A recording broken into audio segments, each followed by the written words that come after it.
25215226. வண்ணானை நீங்கள் பார்த்திருக்கிறீர்களா? வண்ணான டோபி வண்ணானை பார்த்திருக்கிறீர்களா? அவர் துணி துவைக்கு வரல, துணி துவைக்கும் போது தூரத்துல இருந்து பார்ப்போம். அவர் தூக்குவாரு, தூக்கிட்டு அடிப்பாரு, மர தூக்குவாரு, அடிப்பாரு. நமக்கு சத்தம் எப்ப கேட்கும் தெரியுமா? தூக்கும்போது கேட்கும். அடிக்கும் போது சத்தம் வர அடிக்கிறார் இல்லங்க, அடிக்கும் போது சத்தம் கேட்காது, மேல தூக்கும் சத்தம் கேட்கும். ஏன்? இந்த அலையில அந்த சத்தம் வர அவர் நேரம் ஆயிடுது. ஒளி வெளிச்சம் சீக்கிரம் வந்துரு, கண்ணு சீக்கிரம் பாத்துருது. கண்ணு வந்து அப்பவே தூக்கும் போது பார்க்கும், இறக்கும் போது பார்க்கும். சத்தம் வந்து காத்து வழியா வர்றதுனால எப்படி வருது? லேட்டா வர்றதுனால அவர் மேல தூக்கும் போதுதான் கீழே அடிச்ச சத்தம் கேட்கும். இடி மின்னல் ஒரே நேரத்துல வருது. இடி முதல்ல மின்னல் வந்துடும். அந்த மின்னல் கூட இடி என்ன செய்ய 3 நிமிஷம் கழிச்சு வரும். முதல்ல மின்னல் வந்துடும், வெளிச்சம், சத்தம் லேசா தான் வரும். அப்ப காத்து இல்லாம கேட்க இயலாது. இது வழங்கிட்டீங்கல்ல. இறைவன் எப்படி கேட்பான்? இறைவன் எப்படி கேட்பான்? நீங்க எல்லாரும் சேர்ந்து இப்ப கத்துறீங்க, இறைவன் கேட்பான், நீங்க நம்பணும். இறைவன் இல்ல, இறைவன் கேட்க மாட்டானா? இறைவன் அவன் என்னத்துக்கு நமக்கு இறைவன்? இறைவன் யாரா இருக்குன்னு நீங்க எல்லாரும் சேர்ந்து 700 கோடி மக்களும் சத்தமாகவோ மெதுவாகவோ ரகசியமாகவோ எந்த கோரிக்கை கேட்டாலும் 700ம் தனித்தனியாக விளங்கும். 700 என்ன செய்யும்? தனித்தனியாக விளங்கும். அதான் இறைவன். இப்ப நீங்க விளங்கிக் கொள்ள வேண்டும், எத்தனை பேச்சையும் பிரித்து கேட்கிற தன்மை யாருக்குரியது? கடவுளுக்கு உரியது. இப்ப நான் கேட்கிறேன், இந்த மேலப்பாளையத்துல நாகூர் ஆண்டவரேன்னு ஒரு 10 பேர் கூப்பிடுறீங்கன்னு வச்சுக்கிறோம். ஏன்னா அந்த குறைஞ்சு வச்சு அல்லாவுடைய 10 ஆக்கி இருக்கிறேன். அந்த காலத்துல 1000 பேர் சொல்லியிருக்கான். இப்ப எல்லாம் நாகூரால மறந்துட்டாங்க, அல்லாவோட 20 தொகுதிக்கு வந்துட்டாங்க. ஒரு 10 பேர் என்ன செய்றீங்க? நாகூர் ஆண்டவரேன்னு என்ன செய்றீங்க? இப்ப 8:45 ஆகுதா? இப்ப என்ன பண்றீங்க? நாகூர் ஆண்டவரேங்கிறீங்க. எந்த நம்பிக்கையில சொல்றீங்க? இந்த 10 பேர் கூப்பிடுறது ஒரு விளங்கும் நினைக்கிறீங்க. அவர் தருவாரா மாட்டாரா? ரெண்டாவது டாபிக். அந்த சக்தி இருக்கா? ரெண்டாவது டாபிக். இப்ப என்ன நமக்கு விளங்குது? இந்த பொம்பளைங்க நாகூரா இருக்கிற, அந்த பொம்பளைங்க சொல்றா, அந்த பொம்பளைங்க சொல்றா, அந்த ஆம்பளைங்க சொல்றாரு, ஒரு 10 பேர் சொல்றாங்களே. இந்த 10 பேர் சொல்றதும் அவர் கேட்கும் தான் நம்புறான். இப்படி கேட்கக்கூடிய தன்மை மனுஷனுக்கு இருக்குமா? நீ 10 பேர் மட்டுமா கூப்பிடுற? கடைநல்லூர் 10 பேர் கூப்பிடுவான், திருநெல்வேலி பேட்டையில் 10 பேர் கூப்பிடுவான், பாளையங்குடியில் 10 பேர் கூப்பிடுவான், மதுரையில் ஒரு 10 பேர் கூப்பிடுவான். ஒரு செகண்ட்ல ஒரு 1000 பேர் நாகூர் ஆண்டவரேங்கிறான். அப்ப நீங்க என்ன விளங்குறீங்க? இந்த 1000 பேர் நாகூர் ஆண்டவர் சொன்னது அவருக்கு விளங்கும்ங்கிறீங்க. அப்ப அவருடைய விளங்குற சக்தி யாருடைய விளங்கு சக்தியை போல ஆகுது? மனித விளங்கும் சக்தி, அல்லாஹ்வுடைய விளங்கும் சக்தியா இது? இது யார் விளங்குற மாதிரி விளங்குறாரு நம்புறீங்க நீங்க?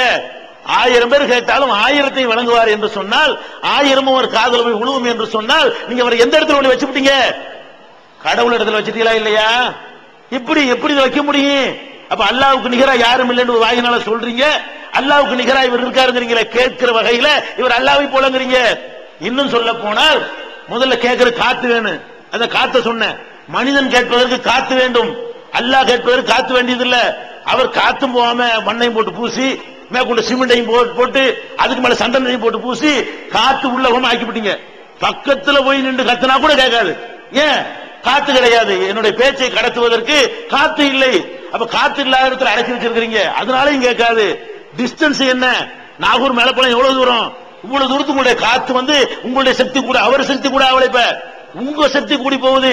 உங்க நாக்குடைய சக்தி இருக்குது, காத்து அவ்வளவு வேகத்துக்கு தள்ளுதா? எப்படி தள்ளுங்கிறேன்? இங்க இருந்து தள்ளுனா அந்த காத்து வீரியம் அடைஞ்சு குறைஞ்சு அதோட நின்று போயிடும். எவ்வளவு தூரத்துக்கு அலை இருக்கு அவ்வளவு தூரத்துக்கு கேட்கும். அவ்வளவுதான் மனுஷனுக்கு முடியும். இந்த மைக்கு இல்லைன்னு சொன்னா ஒரு 25 வருஷம் கேட்கும். அதுக்கு மேல உள்ளவங்களுக்கு கேட்காதீங்க. அவ்வளவுக்கு தான் நாக்கு வந்து காத்து தள்ள முடியும். நீங்க என்ன பண்றீங்க? நாகூர் ஆரம்பிக்கலாம், அந்த காத்து அப்படி தள்ளி 300 400 500 கிலோமீட்டர் போய் கபரையும் போய் முட்டி உள்ளேயும் போய் என்னங்கிற என்ன இது? இதான் நம்புற முறையா? எப்படி நீங்க ஒரு செத்து போனால கூப்பிட முடியும் உங்களால? இறந்து போனவருக்கு நமக்கு திரை போட்டாச்சு. குர்ஆன் தெளிவா சொல்லுது, உமிவராயிகும் பர்சகுன் இலா யௌமி யுபஸூன். ஒரு மனிதர் இறந்து விட்டார் என்றால் அவருக்கு இந்த உலகத்துக்கு மத்தியில திரை போடப்பட்டு விட்டது. கண்ணுக்கு தெரியாத திரை. இங்க உள்ள மெசேஜ் அங்க போவாது, அங்க உள்ள மெசேஜ் இங்க வராது. இவ்வளவு ஒரு தெளிவான மார்க்கத்தில் உட்கார்ந்துக்கிட்டு என்ன பண்றீங்க? செத்து போனால கூப்பிடுறீங்க. அதுல என்னென்ன பாஷையெல்லாம் கூப்பிடுறீங்க? அவர் தமிழை தவிர வேற பாஷை தெரியாது. யாருக்கு? நாகூர்ல அடங்கி இருக்கிற ஒரு ஆளுக்கு தமிழை தவிர வேற ஒண்ணும் தெரியாது. இவன் வந்துகிட்டு அங்க ஊப்பில உட்காந்து நாகூரா இருக்கான். அட ஊப்பில உட்காந்து ஹிந்தியில நாகூரான்னு விளங்க மாட்டா? உசுரோட இருக்கும் விளங்க. முதல்ல உசுரோட இருக்கும்போது கூட்டா கூட விளங்காது. ஒரு பாஷை தான் அவருக்கு தெரியும். இவன் அத்தனை லாங்குவேஜ்ல கூப்பிடுறான். அப்துல் கார் ஜிலானியே, மொஹிதீன் அப்துல் காதரே, மொஹிதீன் ஆண்டவரேங்கிறான். அவருக்கு அரபியை தவிர ஒண்ணுமே தெரியாது. அவர்கிட்ட உட்காந்து தமிழ்ல பேசுறாங்க. மேலப்பாளத்தில் உட்கார்ந்து என்ன செய்யறான்? மொய்தீன் ஆண்டவரே, அவர் உசுரோட இருந்து நீங்க கிட்ட கத்துனா கூட ஒரு விளங்காது. இவன் என்ன உளறான் பாருங்க. உன் பாஷை அவருக்கு தெரியாது. அவர் வாழ்ந்த காலத்திலேயே அவருக்கு அரபியை தவிர வேற பாஷை தெரியாது. அவரை கூப்பிடுற, வேற பாஷையில கூப்பிடுற, இங்க இருந்து கூப்பிடுற. செத்த பிறகு எல்லாத்துக்குள்ள முக்கியமான டாபிக் என்ன? இவ்வளவும் செத்த பிறகு செய்கிற. அல்லாஹ் குர்ஆன்ல சொல்லி காட்டுகிறான், வமா யஸ்தவில் அஹ்யா வல் அம்வாத், செத்தவனும் உயிரோடு உள்ளவனும் சமமாக மாட்டார்கள். குர்ஆன் என்ன சொல்லுது? இறந்தவரும் உயிரோடு உள்ளவரும் சமமா? இருளும் ஒளியும் சமமா? கல்வியும் அறியாமையும் சமமா? குர்ஆன் அப்படி கேட்கிறது. ஹல் யஸ்தவில் ظுலுமாத்து வல் நூர், இருளும் ஒளியும் சமமாகுமா? அறிஞரும் அறிவினரும் சமமாவார்களா? அதே மாதிரி கேட்கிறான், வமா யஸ்தவில் அஹ்யாவு வல் அம்வாத், செத்தவனும் உயிரோடு உள்ளவனும் சமமாக மாட்டான். எப்படி செத்து போனால கூப்பிடுற? அப்ப நம்ம யோசிச்சு பார்க்கணும். அல்லாஹ்வுடைய இடத்துல கொண்டு மனிதர்களை வைக்கிறோம். இதனாலதான் பகுத்தறிவாளர் ஒருத்தன் உண்டாயிட்டு செய்யறான், நம்மள்ட்ட கேள்வி கேட்கிறான். பகுத்தறிவாளர் கேட்கிறான், நீ கிறுக்குத்தனமா கடவுளை முடிவு பண்ண என்ன கேட்கதானே செய்வான். அறிவுபூர்வமா முடிவு பண்ணா நம்ம அவன்கிட்ட கேள்வி கேட்கலாம். என்னடா வாட பறி பேசுவோமா? நம்ம கூப்பிடுறோம். எத்தனை வாரமா கூப்பிடுறோம்? உணர்வு படிக்கிறீங்களா? உணர்வு நம்ம கூப்பிட்டோமா இல்லையா? வீரமணி அவர்களை அழைத்தோம். நாங்கள் கடவுள் இருப்பதை நிரூபிக்கிறோம். வர்றீங்களா?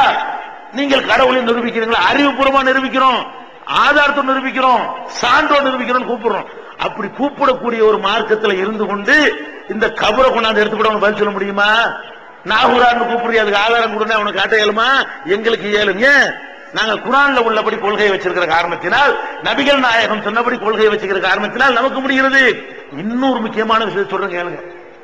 முஸ்லிம்களை பொறுத்த வரைக்கும் நமக்கு பிரத்யேகமாக இந்த கடவுளை நிரூபிப்பது, அல்லாஹ்தான் கடவுள் என்று நிரூபிப்பதற்கு நமக்கு ஸ்பெஷலான ஆதாரம் வேற இருக்கிறது. என்ன ஆதாரம்? கடவுள்ல சூப்பர் முட்டையா கடவுள் நம்ப கூடாது. நாம எந்த கடவுளை நம்புகிறோமோ, யாரை இறைவன் என்று நம்ம ஏற்றுக்கொள்றோமோ அவன் தான் இறைவன் என்பதற்கு அறிவுபூர்வமாக சிந்தனைக்கு ஏற்ற வகையில நம்ம இடத்துல ஆதாரம் வச்சிருக்கிறோம். என்ன ஆதாரம் வச்சிருக்கிறோம்?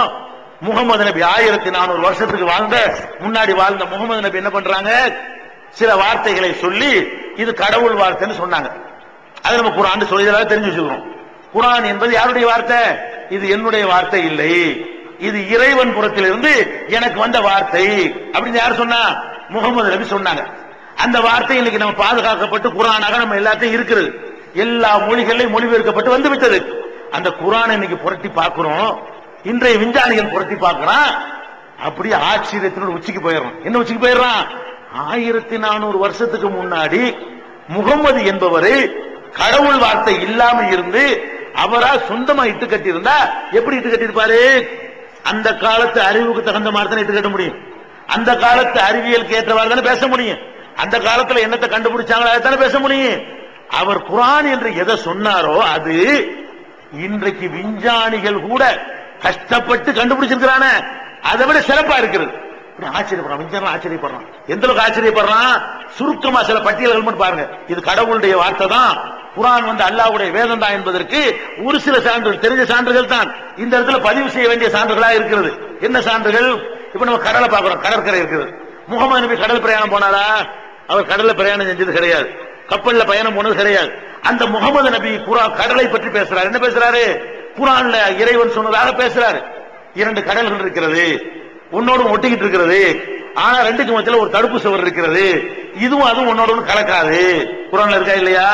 மரஜல் பஹரின் யல்தகியான் பைனஹுமா பர்ஸகுன் லா யப்கியான். 2 கடல்கள் சேர்ந்து இருக்கின்றன, 2 உன்னோட ஒட்டிக்கிட்டு தான் இருக்கின்றன. ஆனா இது தனியா அது தனியா இருக்குமே தவிர என்ன அலை அடிச்சாலும் அது உன்னோட ஒண்ணு சேராது. இப்படின்னு குர்ஆன்ல இருக்குது. இது ஒரு 100 வருஷத்துக்கு முன்னாடி கண்டுபிடிக்கல. இப்ப கடலை ஆய்வு செய்யக்கூடியவங்க கண்டுபிடிக்கிறான். கண்டுபிடிக்கிறான் 2 கடல் இருக்குல்ல, செங்கடல், கருங்கடல், அரபிக்கடல், பல கடல்கள் இருக்கிறது. அந்த கடல்கள்லாம் எடுத்து என்ன செய்யறான்னா 2 தண்ணி எடுக்கிறான். இதுல உள்ள உப்பு, அதுல உள்ள உப்பு, ஒண்ணுல கூட இருக்கு, ஒண்ணுல குறை இருக்கு. இதுல உள்ள அடர்த்தி, அதுல உள்ள அடர்த்தி, ஒண்ணுல கூட இருக்கு, ஒண்ணுல குறை இருக்கு. இதுல உள்ள டெம்பரேச்சர், அதுல உள்ள டெம்பரேச்சர், இதுல உள்ள வெப்பம் கூட இருக்குது, அந்த தண்ணில வெப்பம் கம்மியா இருக்கிறது. இப்படி பல விதங்கள் மூலக்கூறுகளை எடுத்து ஆய்வு செய்யலாம். இதுல உள்ள மூலக்கூறு என்ன, அதுல உள்ள மூலக்கூறு என்ன, எல்லாத்தையும் எடுத்து பார்த்தான்னு சொன்னா 2 ஒட்டிக்கிட்டு தான் இருக்குது. அந்த கடல்ல கொஞ்சம் தண்ணி எடுக்கிறான், இந்த கடல்ல கொஞ்சம் தண்ணி எடுக்கிறான். 2ஐயும் டெஸ்டுக்கு விட்டா எல்லாம் வேற வேறையா இருக்கிறது. இதை ஆராய்ச்சி பண்ணி ஒரு அறிஞர் இதை எப்படி குர்ஆன் அன்னைக்கு சொன்னது, இது முகமது சொல்லி இருக்க முடியாது, கடவுள் தான் சொன்னார், இஸ்லாத்துக்கு வந்தாரா இல்லையா? இந்த ஒரு வசனத்தை படித்து விட்டு இது கடவுளின் வார்த்தை தான், கடவுளுக்கு தான் 1400 வருஷத்துக்கு சொல்ல முடியுமா? இன்னைக்கு சொல்லலாம், இன்னைக்கு கண்டுபிடிச்சு சொல்லலாம். 1400 வருஷத்துக்கு முந்தி கடலுக்குள்ள தடை